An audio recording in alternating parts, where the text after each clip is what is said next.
नमस्कार, मी पंजाब तक सर्व शेतकऱ्याचा कांदा काढणे चालू आहे म्हणून त्यांना सांगू इच्छितो, तुम्ही काय करा, मेच्या पहिल्या आठवड्यात म्हणजे मेच्या पहिल्या आठवड्यात अवकाळी पाऊस येणार आहे, म्हणजे सर्व दूर नाही पडणार, तुरळक ठिकाणी पडणार आहे. म्हणून तुम्ही काय करा, तुम्ही तुमच्या कांद्याची काळजी घ्या, कारण की मेच्या पहिल्या आठवड्यात राज्यामध्ये अवकाळी पावसाचं संकट असणार आहे म्हणून हे अंदाज लागतात. काय झालं की राज्यात सांगायचं झालं तर मेच्या पहिल्या आठवड्यात काय होणार आहे, गुजरात म्हणजे गुजरात, इकडे मध्य प्रदेश, इकडे छत्तीसगड, इकडे कर्नाटक, तेलंगणा आणि इकडे आंध्र प्रदेश या भागामध्ये मेच्या पहिल्या आठवड्यात पाऊस पडणार आहे. त्याच्यामुळे आपल्या महाराष्ट्रामध्ये सीमालगत म्हणजे गुजरातच्या बाजूला उत्तर महाराष्ट्रात नंदुरबार, धुळे त्यामध्ये मेच्या पहिल्या आठवड्यात तिकडे तुरळक अवकाळी पावसाची शक्यता आहे, वारं पाऊस असणार म्हणून त्यांनी लक्षात घ्यायचं.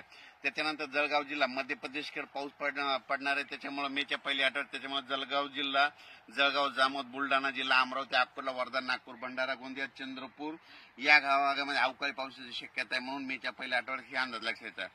त्याच्यानंतर तेलंगणात देखील अवकाळी पाऊस पडणार आहे मेच्या पहिल्या आठवड्यात, त्याच्यामुळे तेलंगणाच्या सीमालगत नांदेड, धर्माबाद, त्याच्यानंतर नायगाव, नरसी या भागामध्ये, त्याच्यानंतर देगलूर, सगरोळे या भागामध्ये अवकाळी पावसाची शक्यता आहे म्हणून त्यांनी देखील लक्षात घ्यायचं.